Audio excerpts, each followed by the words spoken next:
ക്രിസ്തുവിലുള്ള പ്രിയപ്പെട്ട സഹോദരി സഹോദരന്മാരെ, കത്തോലിക് സഭ മെയ് 1 വിശുദ്ധ യൗസേപ്പ് പിതാവിൻ്റെ തിരുനാൾ ആഘോഷിക്കുന്നു.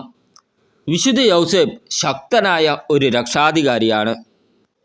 ചരിത്രരേഖകളിൽ വിശുദ്ധ യൗസേപ്പിൻ്റെ ജീവിതത്തെക്കുറിച്ച് വളരെ ചെറിയ വിവരണമേ ഉള്ളൂ. എന്നിരുന്നാലും പരിശുദ്ധ മറിയത്തിൻ്റെ വിശുദ്ധിയുള്ള ഭർത്താവ്, യേശുവിൻ്റെ വളർത്തച്ഛൻ, ഒരു മരാശേരി ദരിദ്രനായ ഒരു മനുഷ്യൻ തുടങ്ങിയ വിശുദ്ധനെക്കുറിച്ചുള്ള കാര്യങ്ങൾ നമുക്കെല്ലാവർക്കും അറിവുള്ളതാണല്ലോ. അദ്ദേഹം ദാവീദിൻ്റെ രാജകീയ വംശത്തിൽപ്പെട്ടവനായിരുന്നുവെന്ന കാര്യവും നമുക്കറിയാം. സമ്പത്തിനോട് ആഗ്രഹമില്ലാത്തവനായിരുന്നു വിശുദ്ധ യൗസേപ്പ്. തൊഴിൽ നിന്ന് കൊടുക്കുന്ന കൂലി കൊണ്ട് അദ്ദേഹം തൃപ്തനായി. ദൈവത്തിലുള്ള അചഞ്ചലമായ പ്രത്യാശയാണ് വിശുദ്ധ യൗസേപ്പിനെ നയിച്ചിരുന്നത്. ആകാശത്തിലെ പറവകളെ പോറ്റുകയും വയലിലെ ലില്ലികളെ അലങ്കരിക്കുകയും ചെയ്യുന്ന സ്വർഗസ്ഥനായ ദൈവത്തിൻ്റെ പൈതൃക പരിപാലനയിൽ പരിപൂർണ വിശ്വാസം അർപ്പിച്ചുകൊണ്ട് അധ്വാനപൂർണവും ക്ലേശഭൂയിഷ്ടവുമായ ജീവിതം അദ്ദേഹം നയിച്ചു.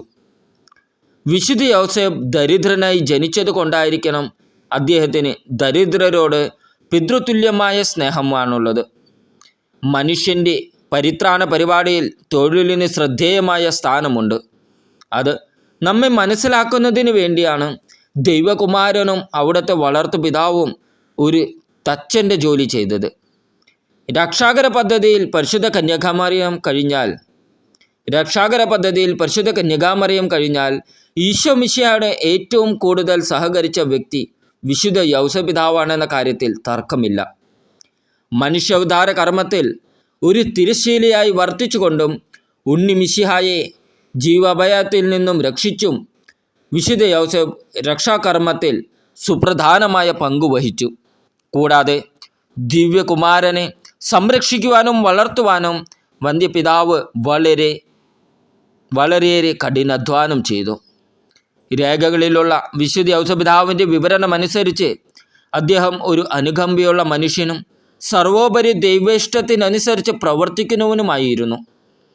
തിരുകുടുംബത്തിൻ്റെ അഭിവൃദ്ധിക്ക് വേണ്ടി അദ്ദേഹം സദാ സന്നദ്ധനായിരുന്നു. യേശുവിൻ്റെ പരസ്യ ജീവിതകാലത്തും മരണസമയത്തും ഉത്ഥാന സമയത്തും വിശുദ്ധ യൗസേപ്പിനെ നമുക്ക് കാണുവാൻ കഴിയില്ലെന്നതിനാൽ യേശു തൻ്റെ പൊതുജീവിതം ആരംഭിക്കുന്നതിനു മുമ്പ് തന്നെ യൗസേപ്പ് പിതാവ് മരിച്ചിരിക്കാമെന്ന് നിരവധി ചരിത്രകാരന്മാർ വിശ്വസിക്കുന്നു. നിരവധി കാര്യങ്ങളുടെ മധ്യസ്ഥ സഹായകൻ കൂടിയാണ് വിശുദ്ധ യൗസേപ്പ് പിതാവ്. ആഗോള സഭയുടെ മരണശയ്യയിൽ കിടക്കുന്നവരുടെ പ്രേക്ഷിത ദൗത്യങ്ങളുടെ മധ്യസ്ഥനായി അദ്ദേഹത്തെ വിശുദ്ധ യൗസേപ്പ് പിതാവിനെ വണങ്ങുന്നു. കാലാകാലങ്ങളായി മെയ് ദിനം അധ്വാനിക്കുന്നവർക്കും പണിയെടുക്കുന്നവർക്കുമായി സമർപ്പിച്ചിരിക്കുന്നു. വിശുദ്ധ യൗസേപ്പ് പിതാവിൻ്റെ ഈ തിരുനാൾ തൊഴിലിൻ്റെ അന്തസ്സിനെ ഊന്നി പറയുകയും തൊഴിലാളി സംഘടനകൾക്ക് ഒരു ആത്മീയ വശം നൽകുകയും ചെയ്യുമെന്ന് പിയൂസ് 12 മാർപ്പാപ്പ പറഞ്ഞിട്ടുണ്ട്. യേശുവിൻ്റെ വളർത്തച്ഛനും ആഗോള സഭയുടെ മധ്യസ്ഥനുമായി തീർന്ന ഒരു തൊഴിലാളിയായ വിശുദ്ധ യൗസേപ്പ് പിതാവിനെ ഈ ദിനത്തിൽ ആദരിക്കുന്നത് ഏറെ അനുഗ്രഹദായകമാണ്. ആരാധനക്രമ സൂചികയിൽ വിശുദ്ധ യൗസേപ്പ് പിതാവിൻ്റെ പേരിൽ 2 തിരുനാളുകളുണ്ട്. ഒന്നാമത്തേത് പരിശുദ്ധ മറിയത്തിൻ്റെ ഭർത്താവ് എന്ന നിലയിൽ മാർച്ച് 19 രണ്ടാമത്തേത് മെയ് 1 തൊഴിലാളി എന്ന നിലയിലും തിരുനാൾ ആഘോഷിക്കുന്നു. വളരെയേറെ ആത്മീയതയുള്ള ഒരു മനുഷ്യനായിരുന്നു വിശുദ്ധ യൗസേപ്പ് പിതാവ്. അടിയുറച്ച വിശ്വാസമുള്ള ഒരു മനുഷ്യൻ. അതിൻ്റെ കാരണം വിശുദ്ധൻ്റെ സ്വന്തം വാക്കുകളല്ല, മറിച്ച് ജീവിക്കുന്ന ദൈവത്തിൻ്റെ വാക്കുകൾ അദ്ദേഹം ശ്രവിച്ചത് മൂലമാണ്.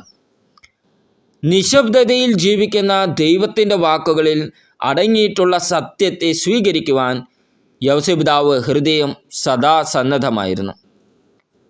ജോൺ പോൾ 2 മാർപ്പാപ്പ യൗസേപ്പ് പിതാവിനെ അനുസ്മരിച്ച് പറഞ്ഞ വാക്കുകളാണിത്. വിശുദ്ധ കുർബാനയിലും ആരാധനകളിലും വിശ്വാസത്തിൻ്റെ വെളിച്ചത്തിൽ മനുഷ്യ അധ്വാനത്തിൻ്റെ പ്രാധാന്യത്തെ എടുത്തു കാട്ടുന്ന മതപ്രബോധനങ്ങളുടെ ഒരു സമന്വയം തന്നെ കാണാവുന്നതാണ്. ആധുനിക ലോകത്തെ സഭയെക്കുറിച്ചുള്ള 2ാം വത്തിക്കൻ കൗൺസിലിൻ്റെ രേഖകളിലെ പ്രാരംഭ പ്രാർത്ഥനയിൽ തന്നെ പ്രപഞ്ചത്തിൻ്റെ സൃഷ്ടാവും പാലകനുമായ ദൈവം എല്ലാ പ്രായത്തിലുള്ള പുരുഷനെയും സ്ത്രീയെയും തങ്ങളുടെ കഴിവുകൾ വികസിപ്പിക്കാനും മറ്റുള്ളവരുടെ ഉപകാരത്തിനായി ഉപയോഗിക്കുവാനും ആവശ്യപ്പെടുന്നതായി പ്രസ്താവിച്ചിരിക്കുന്നു. പ്രാരംഭ പ്രാർത്ഥനയുടെ 2-ാം ഭാഗത്തിൽ ദൈവം നമ്മോട് പറഞ്ഞ ജോലി പൂർത്തിയാക്കുമെന്നും ദൈവം വാഗ്ദാനം ചെയ്ത പ്രതിഫലം സ്വീകരിക്കുമെന്നും പറയുന്നുണ്ട്. സക്രിയായുടെ ലഘുസ്തോത്ര പ്രാർത്ഥനയിൽ ഇപ്രകാരം പറയുന്നു: വിശുദ്ധ യൗസേപ്പ് വിശ്വസ്തതാപൂർവം തൻ്റെ മരപ്പണി ചെയ്തുവെന്നു. എല്ലാ തൊഴിലാളികൾക്കും അദ്ദേഹം ഒരു തിളങ്ങുന്ന മാതൃകയാണ്. വിശുദ്ധ യൗസേപ്പ് പിതാവിൻ്റെ തിരുനാളിന് വേണ്ടിയുള്ള ആരാധനാക്രമങ്ങൾ ജോലി ചെയ്യുവാനുള്ള അവകാശത്തെ സമർത്ഥിക്കുന്നവയാണ്.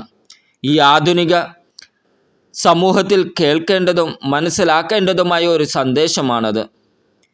മാർപ്പാപ്പമാരായ ജോൺ പോൾ 23-ാമൻ, പോൾ 6-ാമൻ, ജോൺ പോൾ 2-ാമൻ എന്നിവർ പുറത്തിറക്കിയ രേഖകളിലും 2-ാം വത്തിക്കാൻ കൗൺസിലിൻ്റെ രേഖകളിലും വിശുദ്ധ യൗസേപ്പിൻ്റെ മാതൃകയെ അവലംബിച്ച് ഒരാളുടെ തൊഴിലിലേക്ക് ഊരിയിറങ്ങേണ്ട ക്രിസ്തീയ ആത്മീയതയെക്കുറിച്ചുള്ള പരാമർശങ്ങളുണ്ട്.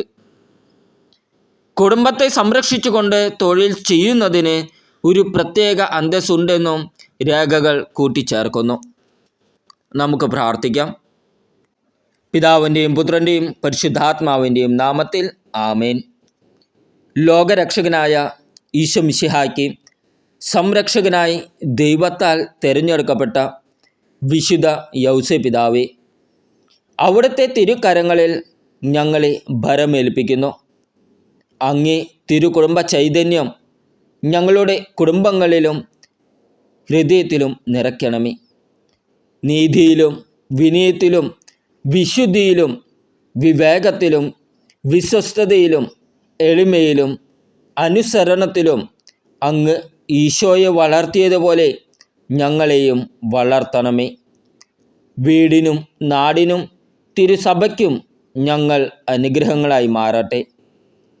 ഉണ്ണീശോയെയും പരിശുദ്ധ മറിയത്തെയും ശത്രുകരങ്ങളിൽ നിന്നും കാത്തു പരിപാലിച്ചതുപോലെ എല്ലാ ദുഷ്ടശത്രുക്കളുടെ പിടിയിൽ നിന്നും എല്ലാവിധ അപകടങ്ങളിൽ നിന്നും ആത്മീയവും ശാരീരികവും മാനസികവുമായ എല്ലാ അശുദ്ധ പീഡകളിൽ നിന്നും അങ്ങ് ഞങ്ങളെയും ഞങ്ങളുടെ കുടുംബത്തെയും കാത്തു പുലർത്തണമേ. ആമേൻ. തിരുസഭയുടെ പാലകനെ ഞങ്ങൾക്ക് വേണ്ടി പ്രാർത്ഥിക്കണമേ. കുടുംബങ്ങളുടെ സംരക്ഷകനെ ഞങ്ങൾക്ക് വേണ്ടി പ്രാർത്ഥിക്കണമേ. കന്യാവ്രതക്കാരുടെ കാവൽക്കാര ഞങ്ങൾക്ക് വേണ്ടി പ്രാർത്ഥിക്കണമേ. തൊഴിലാളികളുടെ മധ്യസ്ഥനെ ഞങ്ങൾക്ക് വേണ്ടി പ്രാർത്ഥിക്കണമേ. നന്മരണത്തിൻ്റെ മധ്യസ്ഥനെ ഞങ്ങൾക്ക് വേണ്ടി പ്രാർത്ഥിക്കണമേ. ആമേൻ. വിശുദ്ധ യൗസേപ്പ് പിതാവേ, ഞങ്ങൾക്ക് വേണ്ടി പ്രാർത്ഥിക്കണമേ.